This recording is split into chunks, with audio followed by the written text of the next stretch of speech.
Shalom Chaverim, and welcome to Kehilat Hadavim Mechutz Lamayim, the congregation of fish out of water.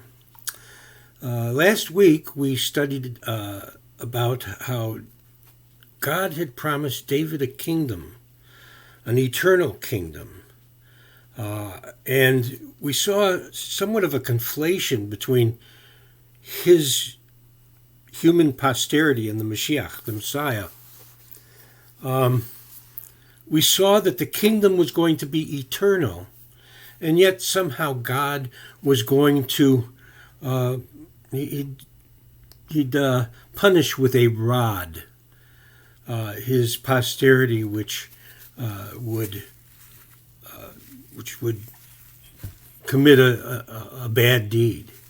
Now, the Mashiach isn't going to commit a bad deed. So are we talking about David's posterity or the Mashiach? I don't think it's really clear in this particular prophecy. Nevertheless, we are made aware that David's kingdom is going to last forever. And in light of that, David proceeded to praise God. And in praising God, we see an association between the survival of David and his kingdom and Israel with a cause or a reason to praise God, i.e. God's glorified in and through this. And we see this manifested in Romans chapter 11, where Paul, at the end of the chapter, gives he's overcome with emotion and gives this amazing doxology in praise of God. And why? Because he knows that one day, and we can't explain it, how and why, Israel will one day all be saved. And so that's where we left off last week. And in light of that, we see that both the First Chronicles account and Second Samuel account, the latter being in chapter 8 and First Chronicles in chapter 18, record a series of victories that take place on the part of David, or by David. Now, I'm going to, I'll read through the passage, but I want to point to, the map, if I can, if I have a technology here at my hand, to point out that David, in essence, through these victories, which God gives to him, is really doing the work of the Messiah. As we recall in Genesis chapter 15, God had promised Abraham a land. The land, according to Genesis 15, we're not exactly clear as to what it is, but I guess I'm not going to use the map because it's a little complicated for me with this technology, but I'll try to describe it. The land was located either at the beginning at the river of Egypt, and we don't know what that is. There is a river on the east end of the Sinai Peninsula, so it could be that, or it could be the Nile. I think that the Nile is less likely, which is right in the heart of Egypt. And it seems to extend all the way across the Arabian Peninsula, in the north part of the Arabian Peninsula, to Eilat, which would be located at what we would call the Gulf of Aqaba today. And it would go up north like a triangle to the Euphrates River, and then swing back southwest along the Mediterranean, south of Lebanon, or not south, but just east of Lebanon, and south. David, as we'll read in chapter 8 of 2 Samuel, chapter 18 of 1 Chronicles, is going to conquer much of that territory. Prior to then, Israel was described as, the entirety of Israel was described as from Dan to Beersheba, Dan being just above the Galilee, and Beersheba being a town, about, I really couldn't say, maybe 50, 70 miles south of Jerusalem. But as we saw, the Abrahamic promise was considerably larger than that. And so we see David expanding the territory, even as Messiah will expand the territory one day. So I'm going to read from the Revised Standard Version of the 2 Samuel account. They're both very close. The 2 Samuel account and the 1 Chronicles account are very close. Might change a detail, might change a name. For instance, one version would call David, another would call him he. Nevertheless, for the most part, the counts in this passage are the same. So I'm going to read it. After this, that is, the blessing that God had given to David through Nathan the prophet, that his kingdom is going to be forever. After this, David defeated the Philistines and subdued them. Now the Philistines were along the Mediterranean coast, in what is today Gaza. And they had expanded their territory, particularly during the time of the Judges. They were always a thorn in the side of Israel. But here we see that David had defeated the cities, the Philistines, and subdued them. And David took, it's hard to pronounce this name, may take Ammah, and First Chronicles account describes that as Gath. Okay, Gath or Got is easier to describe or to pronounce, and Got happens to be on the northeastern end of the Gaza, or of what would be called Gaza today, the Gaza Strip, or the Philistine territory. And then it goes on to say that he defeated Moab. Moab was located on the east side of the Jordan River, actually further south, east of the Dead Sea. And Israel doesn't own that territory. That presently is in Jordanian hands. But he defeated Moab. And then he measured them, that is the military of Moab, with a line, making them lie down on the ground. 2 lines he measured them to be put to death, and 1 line to be spared. Now this seems very cruel. That was a practice. That was a military practice in those days. And yet, by the same token, we don't really know why he was this cruel. David was actually quite a kind individual.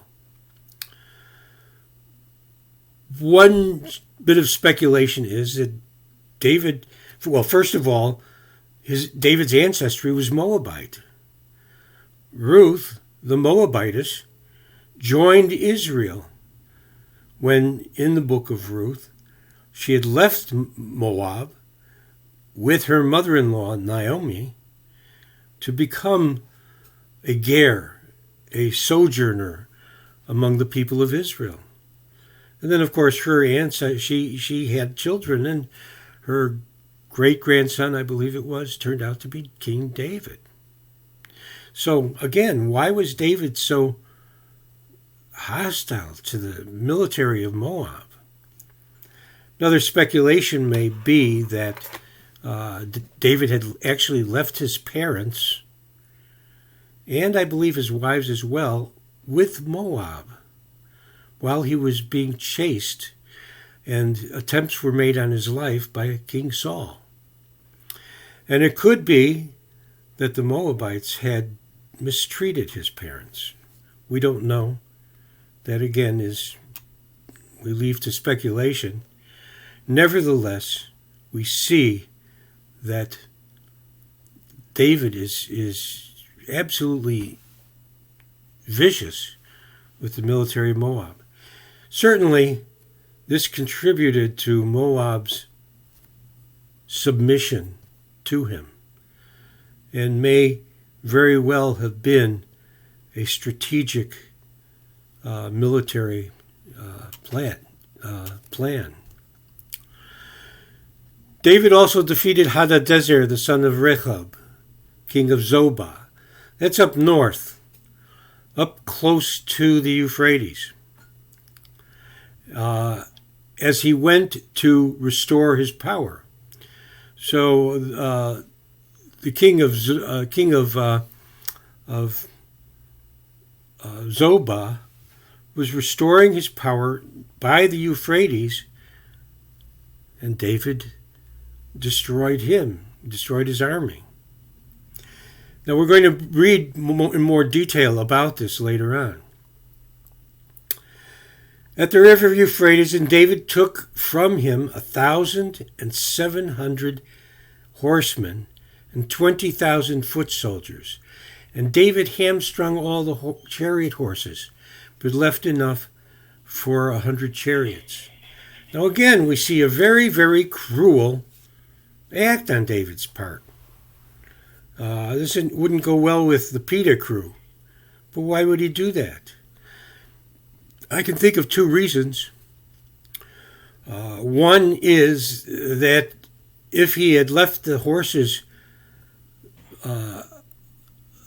still capable of doing work, they would have fallen back into the hands of his enemies, and he didn't want to do that. So there was a military strategy involved in that. But also, if you were to look at, I believe it's Leviticus chapter 17, verses 15 and 16, there are certain commands that were given to the king. Number one, the king was supposed to be a king of his own people. Another thing was he wasn't to collect wives, which turns out David did. Another one was that he wasn't supposed to return to Egypt or have anyone return to Egypt. And he wasn't supposed to collect horses. So we see that David here is trusting God. He was called upon not to collect horses, and so he hamstrung the horses of his enemies. And when the Syrians of Damascus came to help Hadadezer, king of Zobah, David slew 22,000 men of the Syrians. Then David put garrisons in Aram. Aram would be present Syria. And that would be, according to the second Kings account, 2 Samuel account, Aram of Damascus. And the Syrians became servants to David and brought tribute. And the Lord gave victory to David wherever he went. And David took the shields of gold, which were carried by the servants of Hadadezer, and brought them to Jerusalem. And from Betah and from Berotai, cities of Hadadezer, King David took very much bronze.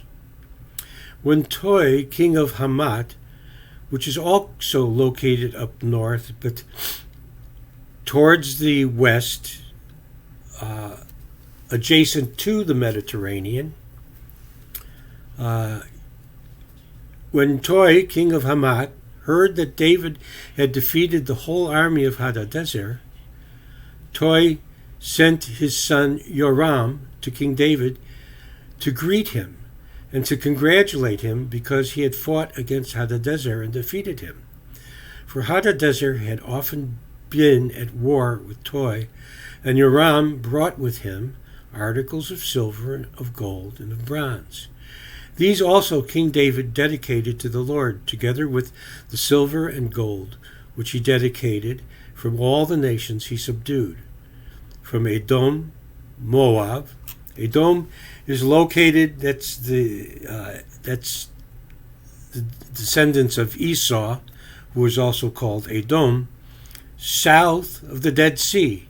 So we're talking about territory considerably further than Beersheba, which was the border of Israel under the time of Saul. This is far, far further south. So David put garrisons placed them in Edom. Let's see where I am here. And all the Edomites, the Edomi, became David's servants, and the Lord gave victory to David everywhere he went. So we see that David conquered north all the way up to the Euphrates. We see that he conquered Edom all the way south. We see that he conquered the Philistines on the west, on the east bank of the Mediterranean to the west. We saw how he conquered Moab, and we're going to see, which was north of Edom, and on the east side of the Dead Sea and the Jordan Valley. So he's expanded the territory of Israel considerably. So David reigned over Israel, and David administered justice and equity to all his people.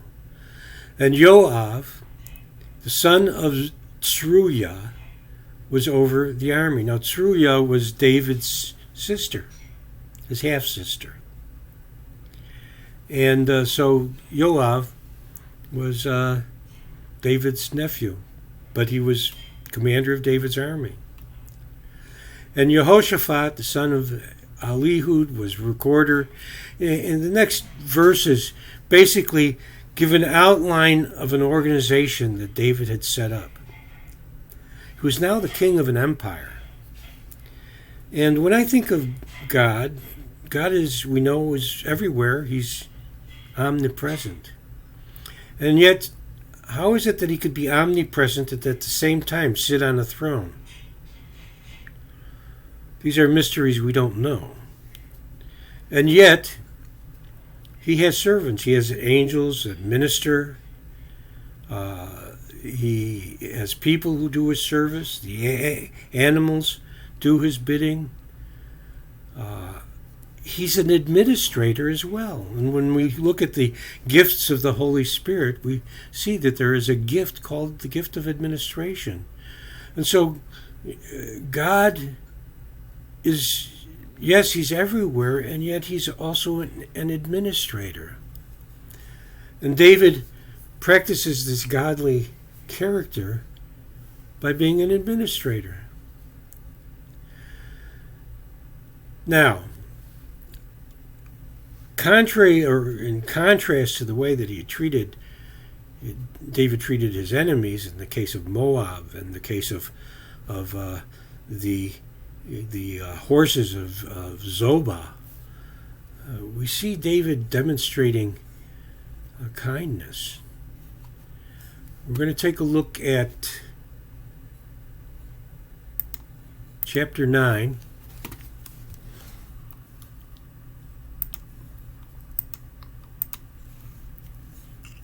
Of 2 Samuel. And this is an area in the history excluded from the First Chronicles account. By the way, the actual name for Chronicles is Divrei Hayamim, the words of the day, or the account of the day. Chapter 9, verse 1, 2 Samuel. Then David said, "Is there yet anyone left of the house of Saul, that I may show him kindness for Jonathan's sake?" Now, earlier on, David and Jonathan had made a pact. Jonathan was the second to the throne. If his father Saul would die, Jonathan would take over the kingdom. And yet Jonathan, if I were to judge between the characters of David, Jonathan, and Saul, Jonathan was the most noble of the three. He was the most humble of the three. Jonathan had the right to the kingdom in human terms, but he knew that David was destined to be the king, that David had been anointed by God to be the king. And so Jonathan had said to David, "Please show kindness to my family when you're king." Now, why would he ask that? Well, back in those days, when a king took over a kingdom from a different dynasty, a different family, he would see to it that all the family members of the previous king were killed, put to death, because he didn't want anyone to compete with him for the kingdom. So David is saying here, "Is there yet anyone left of the house of Saul, that I may show kindness for Jonathan's sake?" He'd made a pact with Jonathan, and now he's going to show kindness according to that promise. Now there was a servant of the house of Saul whose name was Ziba. And they called him to David, and the king said to him, "Are you Ziba?" And he said, "I am your servant." And the king said, "Is there not yet anyone of the house of Saul to whom I may show the kindness of God?" And Ziba said to the king, "There is still a son of Jonathan who is crippled in both feet." Now, as we recall, this particular son, whose name is Mephibosheth, is mentioned only once previously. He had, as a toddler or a very young youth, was carried by his nursemaid, who was fleeing because of a war that was going on between the family or the kingdom of David and the kingdom of Saul. And she dropped Mephibosheth. She dropped the son of Jonathan. And as a result of this accident, he was crippled. And so it says, and the king said, "Yes, there is one." And Ziba said, "There is still a son of Jonathan who is crippled in both feet." So the king said to him, "Where is he?" And Ziba said to the king, "Behold, he is in the house of Machir, the son of Amiel, in Lo Devar." It was a town in, I believe, Benjamin.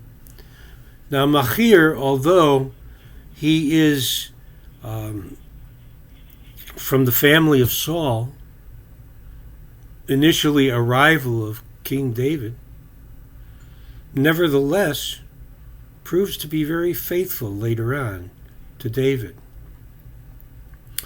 Then King David sent and brought him from the house of Machir, the son of Amiel, from Lo Devar. Mephibosheth, the son of Jonathan, or Jonathan, the son of Shaul, or Saul, came to David and fell on his face and prostrated himself. And David said to Mephibosheth, and he said, "Here is your servant." David said to him, "Do not fear." Why should he fear? It's simple.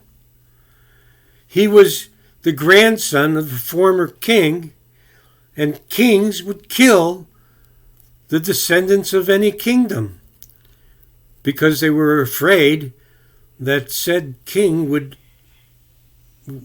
be a rival. And so David says, do not fear. And he wants to say, he wants to show why. Why shouldn't you fear? For I will surely show kindness to you for the sake of your father Jonathan, and will restore to you all the land of your grandfather Shaul. And you shall eat at my table regularly. Again he prostrated himself and said, what is your servant that you should regard a dead dog like me? Look at how Mephibosheth, first of all, he'd been in hiding. He'd really hoped that David had not discovered him. And David is inquiring, is there anybody left? Because David doesn't know. So he'd been in hiding. And he comes and he prostrates himself before David. And then he thinks of himself as a dead dog. What is David going to do? He says, hey, listen, Mephibosheth, you're going to eat at my table. You're my guest. Now, David used to eat at Saul's table, Mephibosheth's grandfather's table. And Saul tried to kill David. They'd be sitting and eating, and all of a sudden Saul would pick up his spear and throw it at David, and it would wind up sticking in the wall, missing David. Apparently this happened twice. David fled, and Saul kept trying to kill David. But David knew that Shaul was God's Mashiach, his anointed one. There is one Mashiach, Jesus, but when someone is anointed, that means that they've been established and equipped for a task. And Shaul was equipped. He was ill-equipped, but he was nevertheless consigned the task of king. And David, in spite of the fact that Shaul tried to kill him, would not try to return the favor when push came to shove, when he was given the opportunity. He knew that God would protect him. And so we see here that David is going to restore all the belongings that Shaul had, that were private possessions of Shaul. He's going to give that to Mephibosheth. Then he says to Ziba, verse 9, all that belonged to Shaul, to all his house, I have given to your master's grandson. You and your sons and your servants shall cultivate the land for him. And you shall bring the produce so that your master's grandson may have food. Nevertheless, Mephibosheth, your master's grandson, shall eat at my table regularly. Now Ziba had 15 sons and 20 servants. Then Ziba said to the king, according to all that my lord the king commands his servant, so your servant will do. So Mephibosheth ate at King David's table as one of the king's sons. Mephibosheth had a young son whose name was Micah, and all who lived in the house of Ziba were servants to Mephibosheth. So Mephibosheth lived in Jerusalem, for he ate at the king's table regularly. I find it interesting that the last sentence in verse 13 ends with, now he was lame in both feet. Oh, by the way, reader, recall, he was lame in both feet. David was restoring everything that his grandfather had to Mephibosheth. David is a picture of the Messiah. We're going to discover that in spite of the fact that the Messiah, or the Mashiach, is supposed to be perfect, David was far from perfect. Nevertheless, the things that he did, many of them are characteristic of the Messiah. And I got a hold of a list from a website that I very highly recommend. It's called enduringword.com. It's put out by David Cusick, who is a pastor, and I have high regard for his commentaries, and I highly recommend his website. He points out similarities between David and the Mashiach, the Messiah. We are hiding, poor, weak, lame, and fearful before our King comes to us. The King came to us. We are separated from the King because of our wicked ancestors. Shaul was separated from David. We are separated from our King because of our deliberate actions. David, or Mephibosheth, had been hiding, and he'd been presumptuous that his life was in danger. It's interesting how presumption covers up reality. We separated ourselves from the King because we didn't know him or his love for us. David loved Jonathan so much that he was going to bless his posterity. Our King sought us out before we sought him, even as David sought out Mephibosheth. The King's kindness is extended to us for the sake of another. The King's kindness is based on a covenant. David had a covenant with Jonathan. The Mashiach has a covenant with us. The King's kindness is based on a covenant. We must receive the King's kindness in humility. Mephibosheth approached David with humility. The King returns to us what we lost in hiding from him. David restored all of Shaul's possessions to Mephibosheth. The King returns to us more than what we lost in hiding from him. Mephibosheth's family was blessed from the possessions that Mephibosheth owned. But Mephibosheth had the privilege of sitting at the table of the King. And so do we. We, as recipients of the Messiah, can sit at the table with him. We are received as sons of the King at the King's table with the access to the King and fellowship with him. And we receive servants from the King. The King's honor does not immediately take away all our weakness and lameness, but it gives us a favor and standing that overcomes its sting and changes the way we think about ourselves. Mephibosheth thought he was a dead dog. Mephibosheth stayed lame, but he still had the privilege of sitting at the table with the King. David's grace to Mephibosheth is also a pattern for us in serving and ministering to others. In a sense, we're like David. We should seek out our enemies and seek to bless them. We should look for the poor, weak, lame, and hidden to bless them. We should bless others when they don't deserve it, and bless them even more when they do. And we should bless others for the sake of someone else. David blessed Mephibosheth Mephibosheth for the sake of Jonathan.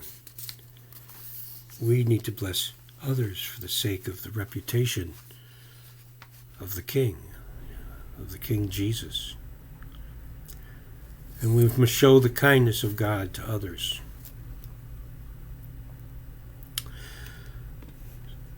So David is in the act of showing kindness to Mephibosheth, and he's also going to try to show kindness to someone else.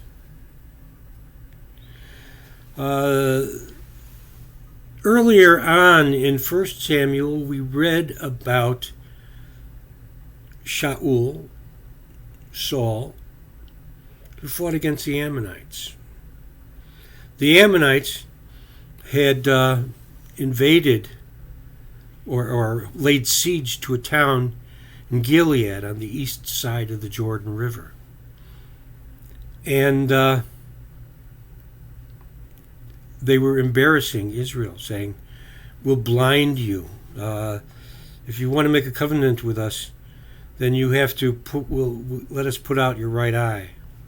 Well, this incensed Saul, and Saul rescued the town. And so the Ammonites were subdued under Saul.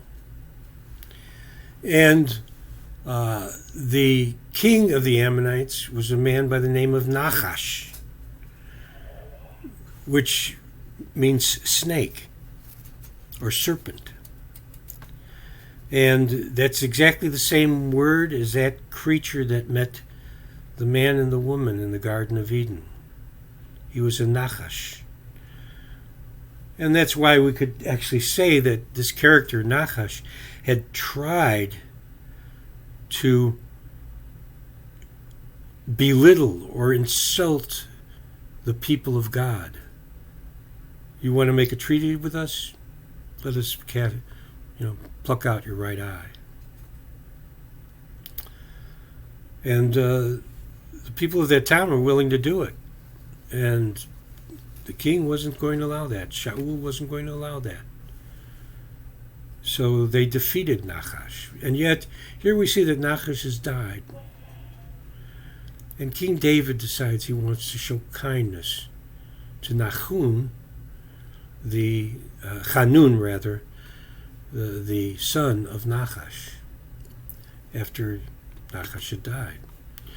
So David sent some of his servants to console him concerning his father. But when David's servants came to the land of the Ammonites, the princes of the Ammonites said to Hanun, their lord, "Do you think that David is honoring your father because he has sent consolers to you? Has David not sent his servants to you in order to search the city, to spy it out and overthrow it?" So Hanun took David's servants and shaved off half their beards and cut off their garments in the middle as far as their hips and sent them away. When they told it to David, he sent to meet him. He sent to meet him, for the men were greatly humiliated. And the king said, "Stay in Jericho until your beards grow," and they return. And then return. Now, beards were very important to men back then. In fact, they were more or less a under-the-chin crown of glory. And to shave them in half was an insult. And of course, it was even further insulting to cut your clothes down the center. Even the notion of circumcision was anathema to the people around, the uncircumcised people around. And here, undoubtedly, they were exposed. So David, out of compassion towards his men, said, "Stay in Jericho until your beards grow back. I'll get you some new clothes." Now, it's interesting that when someone is thinking of a conspiracy going on, maybe they have a conspiracy going on. In other words, they're accusing someone of doing the very thing that they themselves do. Somehow I see that happening nowadays. And these were the advisors of Hanun, saying, oh, David has a conspiracy going on. Well, the results were obvious. I mean, the inevitable was going to happen. Verse 6. Now when the sons of Ammon saw that they had become odious to David, the sons of Ammon sent and hired the Arameans of Beit Rehob. These were the Arameans who were mentioned earlier in terms of territory that had been conquered by David. They had not been yet in this particular event, in this account. Before was a summary. Now we're getting a little bit into details. And the Arameans of Zobah, 20,000 foot soldiers, and the king Ma'akah and 1,000 men, and the men of Tob with 12,000 men. When David heard of it, he sent Joab and all the army of the mighty men, Giborim, mighty men. The sons of Ammon came out and drew up in battle array at the entrance of the city, while the Arameans of Zobah and Rehob and the men of Tov and Ma'akah were by themselves in the field. Now, who's leading the army? Yoav ben Truya, the nephew of David. Not David, but the nephew of David. And I mean, I don't particularly like Yoav. He murdered Avner, the general of Saul's army, in cold blood. But he does the right thing here. Verse 9. When Yoav saw that the battle was set against him in front and in the rear, in other words, the Israel's army was surrounded, he selected from the choice men, the Giborim of Israel, and arrayed them against the Arameans. Now, it's interesting that he mentions the mighty men. In chapter 23 of 2 Samuel, they're going to be listed. And I recall recently, I think it was in the 70s, I'm not sure if it was the Yom Kippur War, the 6 Day War. No, it wasn't the 6 Day War, but it would have been the Yom Kippur War, when there was a tank battle on the Golan Heights. And one of the tank men just kept shooting, the Israeli tank men. And they were outnumbered. They were terribly outnumbered. And at the end of the battle, yes, I think all the other tanks, the Israeli tanks, had been destroyed, or with maybe the exception of a few. But he got outside of his tank and saw myriad Syrian tanks destroyed. It was as if he had done it all by himself. And the way that these men of these Giborim of David are described in chapter 23 of this book, they were very similar. They were mighty men of God. And I think of armies where hundreds of thousands of soldiers, literally millions throughout history, have died in battle, forgotten. And yet, God remembers everyone by name. And in this case, he remembered the mighty men of God in chapter 23 of 2 Samuel. They're also mentioned in Chronicles. And then he says he left the city, the part of the army facing the city, in charge of Abishai, his brother. Joab left the other face of the city in charge of Abishai, his brother, and he arrayed them against the sons of Ammon.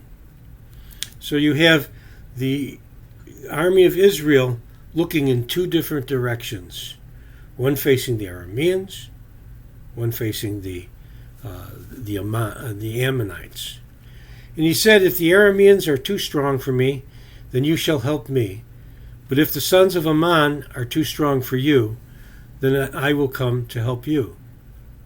Then he says to the men, and here we see a good trait in Joab.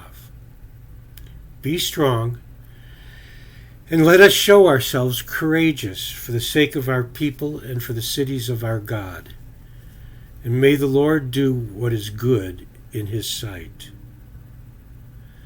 I've been reading quotes from Sun Tzu, who wrote a book called The Art of War.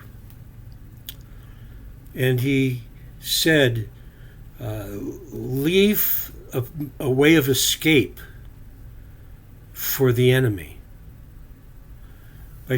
By doing so, their back is not against the wall. Because if their back is against the wall, they'll fight more fiercely. Well, Joab is giving the men of Israel some perspective. He's saying, in a sense, your back is against the wall. You can't lose this battle. Win it for the sake of God and for the people of God. And then he says, be strong. And then he says, may the Lord do what is good in his sight. Whatever happens, it's God's will. Do your best. Do beyond your best. But don't forget that God is still in control. That's why at this time of the year, we're about 46 days before the presidential election. Yes, I have a preference as to who wins the election. But I go out on the streets with a slogan that says, no matter who's president, Jesus is still king. Whatever happens in this world, ultimately, God is in control. And we look at Romans chapter, I think it's 8, where he says that all things are for the glory of God. And I forget the quote right off the hand, but all things work together for good to those who love God and are called according to his purpose. Joab is essentially saying the same thing here. So Joab and the people who were with him drew near to the battle against the Arameans, and they fled before him. The Arameans fled. And when the sons of Ammon saw that the Arameans fled, they also fled before Abishai and entered the city. Then Joab returned from fighting against the sons of Ammon and came to Jerusalem. Now, Joab hadn't finished the job. So we look at verse 15 and it says, when the Arameans saw that they had been defeated by Israel, they gathered themselves together. And Hadadezer said, and brought out the Arameans who were beyond the river. And they came to Helam, and Shobah, the commander of the army of Hadadezer, led them. Now it was when it was told David, he, that is David, gathered all Israel together and crossed the Jordan and came to Helam. And the Arameans arrayed themselves to meet David and fought against him. But the Arameans fled before Israel, and David killed 700 charioteers, and the Arameans and 40,000 horsemen and struck down Shobah, the commander of their army, and he died there. When all the king's servants of Hadadezer saw that they were defeated by Israel, they made peace with Israel and served them. So the Arameans feared to help the sons of Ammon anymore. What had happened here? With the first battle, Joab was fighting the battle. David was in Jerusalem, and he had sent Joab to fight the battle. What happened? Joab defeated them, but the Arameans came back. They decided, well, we're not licked. We're going to fight another day. What happened after that? The king joined the battle, and the Arameans would not fight them again. David was supposed to have been out in the battle, directing the military from up front. But he wasn't there. Rather than fighting, he proceeded to, take advantage of the fact that, hey, I'm the king. And we're going to see that this attitude gets him into trouble next week. Shalom for now. Thank you for joining us, and God bless you.